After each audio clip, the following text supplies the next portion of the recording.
Hello everybody and welcome back to my channel, or welcome to my channel. If you're new here, hello, my name is Landry and today's video is going to be all about applying for the Disney College Program. Now, if you've been subscribed to me for a little while now, you'll know that I did a video about a month or two ago where I talked about my experience applying for the DCP, getting into the DCP on my first try, what that process was like for me. I talked a little more in depth about like my phone interview, the WBI, all that fun stuff. So if you want to check that video out, I will link it right up here and also in the bio. So definitely go give it a look. That video is sort of like a mix of like, this is what I did and this is what like my experience was like, mixed in with like a little bit of advice, whereas this video is just going to be my advice as somebody who's been accepted to somebody who's applying. So if you are interested in learning some tips and tricks and some things you should and should not do when applying for the DCP, then stick around. The first part of the process that we're going to talk about is the initial application. I don't actually know if this is like the official name. That's just what I've always called it because it really is like your initial entryway into the program. So you may hear me call it initial application. I don't know if that's what it's actually called. If it's not, feel free to correct me. It may literally just be like the application. Anyways, I actually have mine pulled up on my phone. You can't see it because my phone's super bright, but it's pulled up on my phone and I'm gonna kind of walk you guys through what every step of it is, so that way you kind of know exactly what to expect when you eventually do your application. So the first section is just personal information, so name, birthday, email, all that stuff. One thing I have to say is that make sure your email is one that you have access to year-round. I know I saw some people in the Facebook group who their school emails like shut off during the summer and they didn't have access to them. So if that's the case, make sure you use like a personal email or like a work email, because you will get a lot of emails from Disney during the process. Maybe not like a lot, but you'll get like important emails that you'll want to be able to check. So you really want to make sure that whatever email you put is one that you have regular access to. And then the next section is all about your education. So where you go to school, when you graduate / when you graduated, your area of study, and then what kind of degree you're getting. And then the next section is all about work experience. Again, I would show you guys like what mine looks like, but my screen's too bright. So all I will say is that I filled out every section I could in work experience. I didn't leave a single one blank. I used there's like 4 spots and I used every single one of them. If you have the ability to do that, I would definitely recommend doing so. The more work experience you have, the better, in my opinion. I think that has a lot to do with why I moved on to the next process, is because my work experience was super like applicable to the program, but also I had a lot of experience in some different areas, all of which you like find doing the DCP. So I've worked in customer service, and obviously that's a huge part of like working at Disney. I've worked in food and beverage, and obviously that's another huge job that's available to do during the program.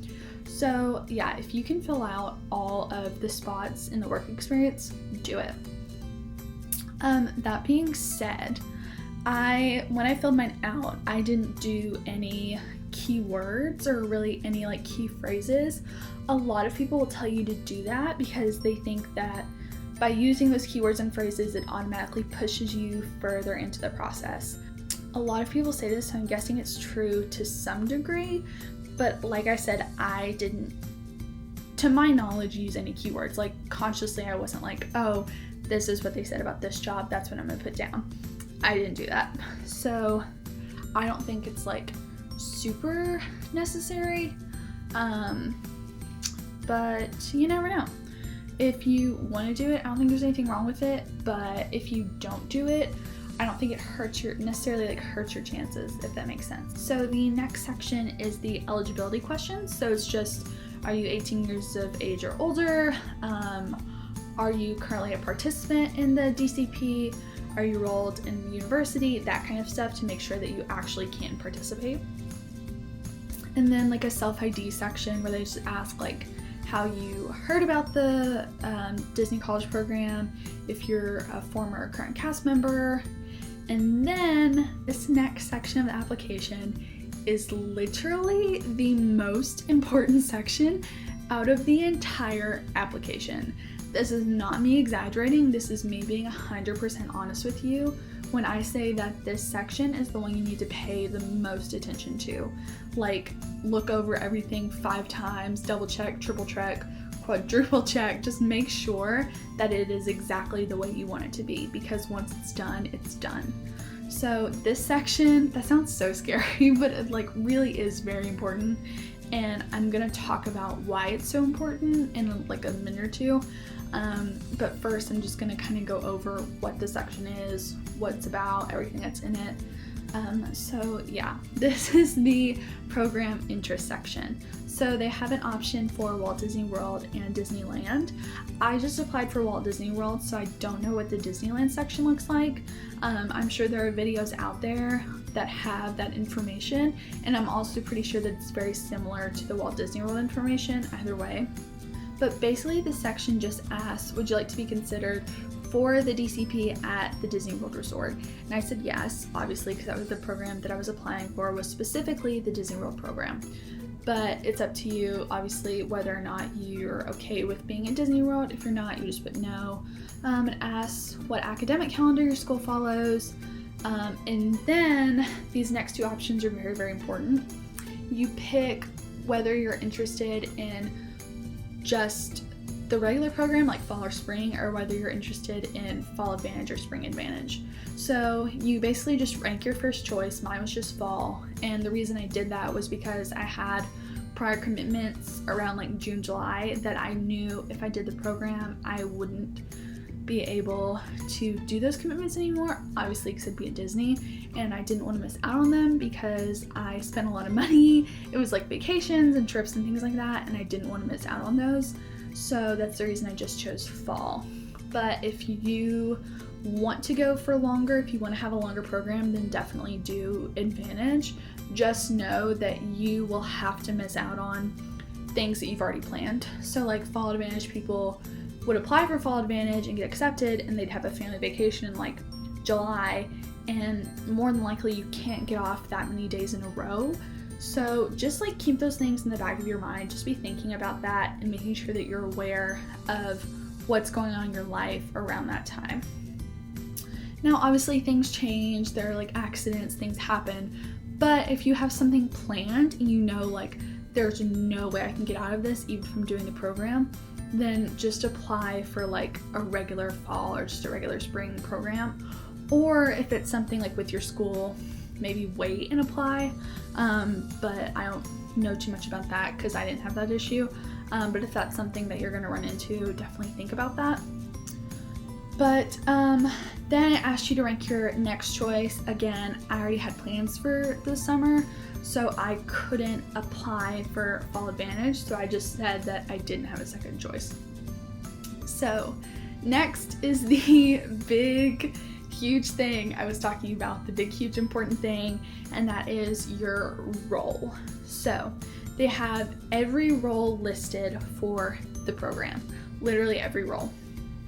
So what you're gonna do is you're gonna rank them. I think it's no interest, low interest, moderate interest, and high interest. Do not even rank a role as low interest if you would not do that role. If you're like, I would never want to do custodial, I would hate that job, it would make me miserable, I wouldn't even do the program if that was the job they offered, and you still put it as low interest, there is a chance, okay, listen, there is a chance that you can still get that role. So just make sure you're aware of that. If you're somebody who's like, I would take any role, if I don't do the DCP, I'll die, I need just any role, I'm fine with it, they can stick me wherever and I'll be okay, then put interest in every role. But if you're somebody like me who is like, I'm not gonna do the DCP if I'm not doing a role that I'm happy in, so I'm just gonna put interest in roles that I would genuinely be okay with doing, do that. I only put interest in like 6 roles, and I know there are a lot of them. So I'm actually going to walk you through what all the options are for roles, just so that you guys kind of know, and then maybe you can go ahead and kind of start thinking in the back of your mind like which ones you would be okay with doing. So on my phone, I only have the roles that I was interested in doing, but I know there are like a lot more than just these. There are roles like concierge, roles like kids activities, things like that that aren't included in mine just because I didn't put any interest in them. So the only ones that are on this list are custodial, houseperson, lifeguard, and QSR. All 4 of those roles are high demand roles. So if you put that you're interested in any of those roles, there's a very strong chance that you could get one of those roles. Of course, it's not always the case. Sometimes somebody who puts interest in like Bibbidi Bobbidi Boutique gets that role even though they also put interest in QSR or lifeguard or whatever. But those are very high demand roles. They're always looking for people to fill those roles. So if you put that as an option, just know that there's a chance that you would probably get that role. The other roles that I personally put interest in were attractions, Bibbidi Bobbidi Boutique / Pirates League, character attendant, merchandise, and PhotoPass photographer. And out of the high demand roles, I put interest in QSR, which is quick service food and beverage. So for attractions, I put that I had a moderate interest in doing that. For boutique, I put high interest, character attendant, high interest, merchandise, high interest, and PhotoPass, moderate interest. A lot of people say is that they think that if you're going to put an interest in a role, either do high interest or low interest, don't do moderate interest. I don't really know what the reasoning is behind this, but I think it does make sense. You're either super interested in a role or you're like interested enough that you'd want to do it, but it's not your first choice. So I think that's something to maybe consider doing an application, is just sticking with high interest, low interest, and no interest, and just kind of not using the moderate interest option at all. The next part of the process is the web-based interview, also known as the WBI. Now, I don't still have my WBI. It's not like the application where you can go back and review it. What it is it's essentially like a test that they give you. And the WBI is basically sort of to see kind of how you respond to certain situations in a way. I will say that the WBI is sort of meant to trip you up. What you'll notice is I think there were 3 sections, 3 or 4, and in each section you would often find sort of similar questions. And what this is meant to do is to make sure that you don't contradict yourself. So the question might be something like, are you always on time? Or something like that. Are you on time? And then the options will be like always, sometimes, not really. I don't remember. I feel like there were like 5 options, but I really can't remember. It's been so long since I took it, and I kind of flew through mine, which I would not recommend for most people. For me, it was no issue. I'm a really quick reader, so I could just fly through it. I'm really good at sort of processing things when they're on a screen like that. Some people aren't that way. Some people need more time. It's also a timed test, but you have plenty of time to do it, so don't freak out. It's not like the ACT where you're like scrambling to finish at the end and you're like freaking out. You'll be fine. But it's meant to sort of trip you up. So if you say in one section, I'm always on time, but in another section, they have the question worded kind of differently. Well, they'll be like, well, in this situation, are you on time? And you might say, well, no, not really. And then they'll be like, but you're always on time. And they'll kind of refer back to that other question. So they really kind of do that to get a judge of like your character, your work ethic, things like that. I will say with the WBI, it's sort of like a test. Like it reminds me of the ACT in a way because there are like clear right and wrong answers. And I think they know that when they're making the test, but their answers like, you know, how would you react in these kind of situations? Or like, how would you treat a guest? Things like that. And those are things that, you know, you obviously know, oh, this is the right way to handle it. It may not be how you would handle it, but you're like, oh, this is clearly the right answer, so this is what I'm gonna pick. So the WBI I think is a little weird in that way, but don't stress about it. Don't worry too much about it. It really is kind of your second step to getting to the phone interview, which is really kind of, in my opinion, the hardest part of the whole process. Last but not least, we have the phone interview, also known as the PI.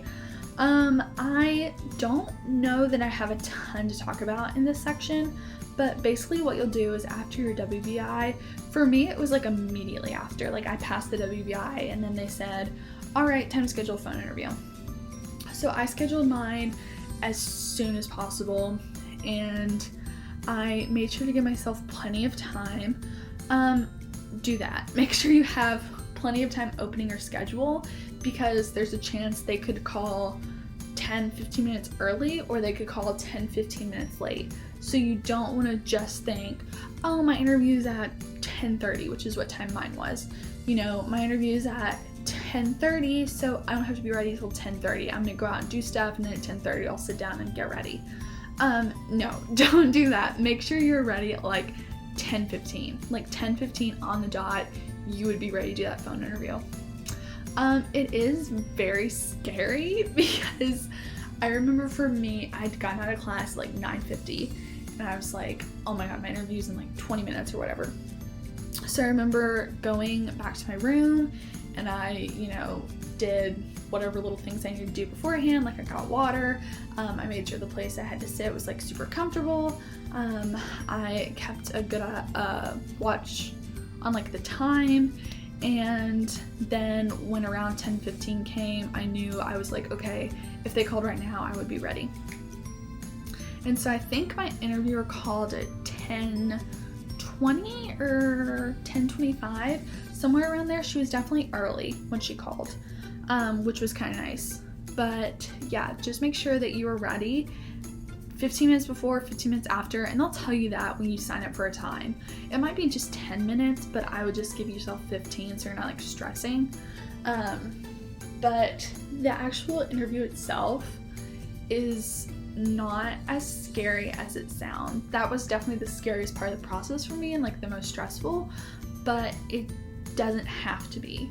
So your interviewer person is just like really there to sort of get a gauge on you, and they just want to know about you. They want to know about how you would handle situations. They want to know why you put interest in certain roles, like things like that. They really try to make an effort to learn more about you, which I think is really great, because what that does is that helps them figure out, okay, this is the kind of person that we would want working in the park, or this is not the kind of person that we would want working in the park. So just don't stress too much. I know it's easier said than done.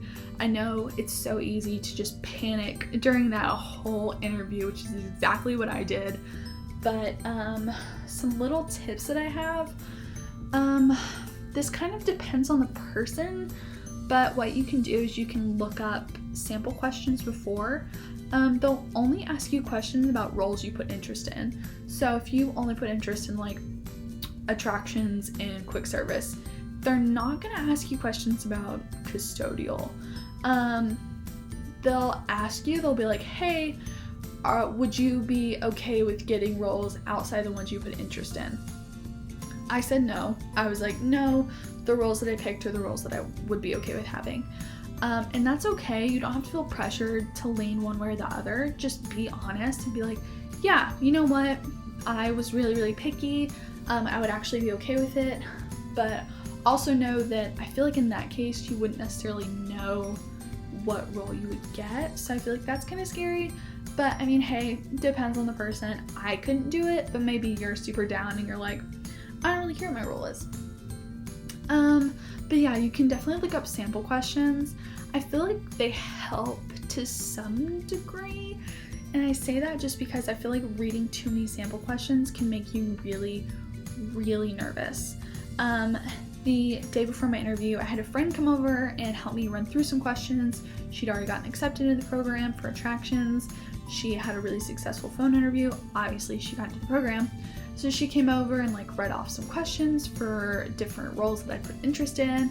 And it definitely helped because I could kind of talk through them and verbalize them, and it gave me plenty of time to think, so that way I wasn't on the spot during my actual interview.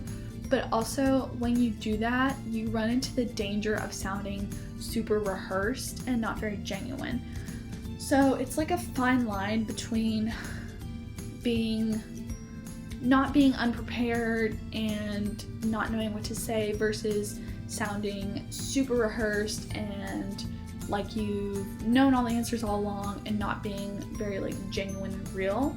So I would use caution when like reviewing sample questions just for that reason.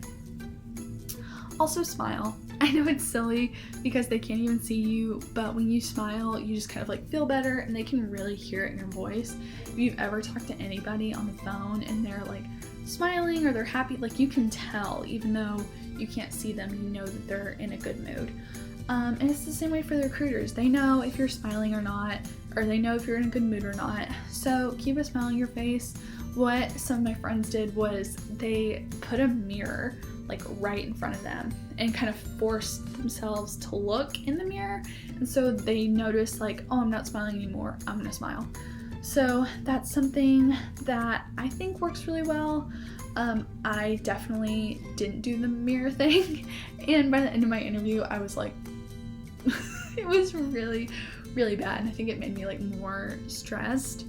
But yeah, so smile during the interview, it really helps. As for your recruiter, try and remember their name.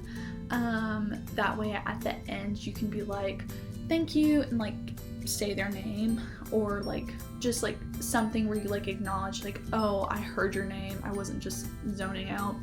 But also if you like don't hear their name, that's okay. I don't know what my recruiter's name was. I missed mine. I don't know if it was Kristen or Kirsten or Callie or Kayla or whatever. Have no idea what it was, but I still got into the program. She still saw something in me. So I think just as long as you're nice and respectful, that they're really gonna appreciate that. Also, don't be scared if you mess up. I called customer service community service during my phone interview. She was asking me about that and I was like, oh yeah, blah blah blah, community service. And then it hit me, I was like, that's not what that's called. And I laughed and I was like, oh my gosh, I'm so sorry. I was like, I can't think of the word. She said, hey, it's okay, I trip over words too sometimes and I have them literally on the screen in front of me. So they're really, it depends on the recruiter, but for the most part, most of them are like gonna be super nice and gonna be super helpful. I've heard horror stories about people on the phone with recruiters, but not that like the recruiter was mean, but that the recruiter was like super monotone and flat and was like, oh yeah, like just like gave like really kind of like basic responses, which can make things even more nerve-wracking. But yeah, so just be careful with sample questions, don't overdo it. But also, if you think they'll help, maybe just skim over a few and think them through. Smile during your interview, it really, really helps. And then with your recruiter, try and catch their name, just be super warm, be very genuine, be yourself, first and foremost, 100% be yourself, but also be the best version of yourself if possible. Now we're ready for a little DCP tea.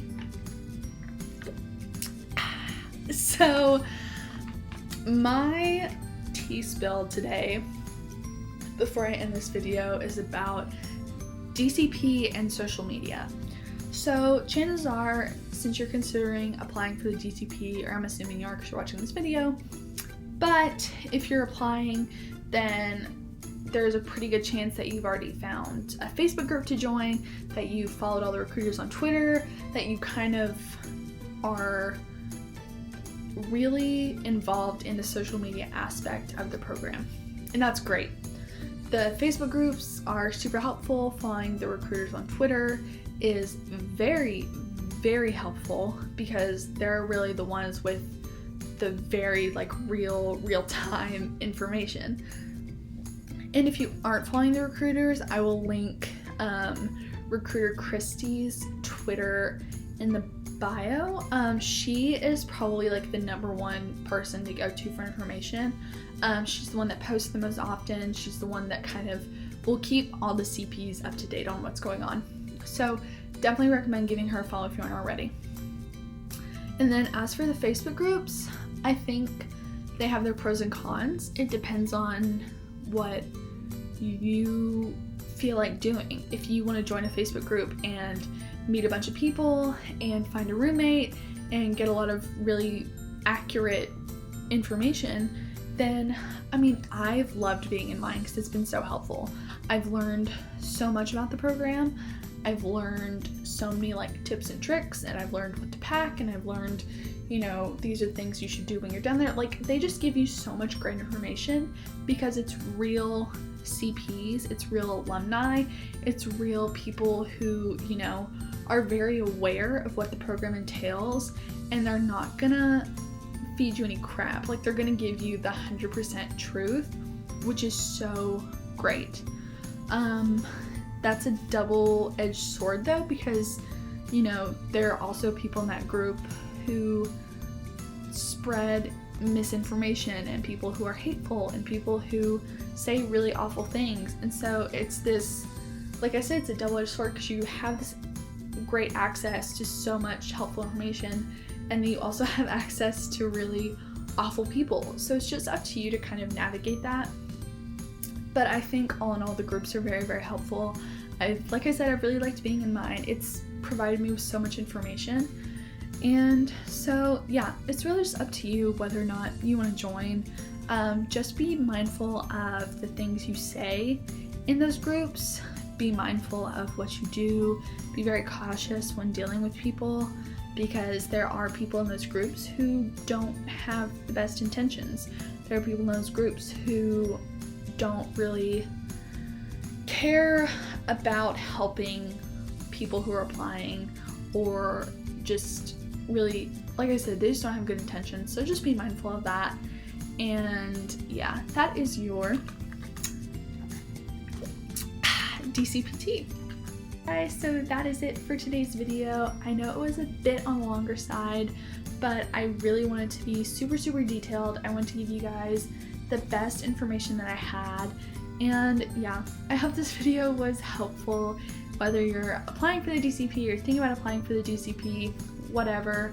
I hope that you found something in this video that you can kind of take with you when you're doing your application. If you guys have any questions at all, please leave them in the comments down below. I will do my best to answer each and every single one. If you want to ask me about the DCP or the application process, or really anything that I talked about today, I would be happy to answer those for you. Take a second and wish everybody who's applying for the spring 2020 program the absolute best of luck. You guys are going to do amazing in your applications. I'm sending lots of faith, trust, and pixie dust your way. If you liked today's video, don't forget to give it a thumbs up and hit that subscribe button and hit the bell notification icon to get notified every time that I post. Thanks for watching, and I'll see you guys next time. Bye!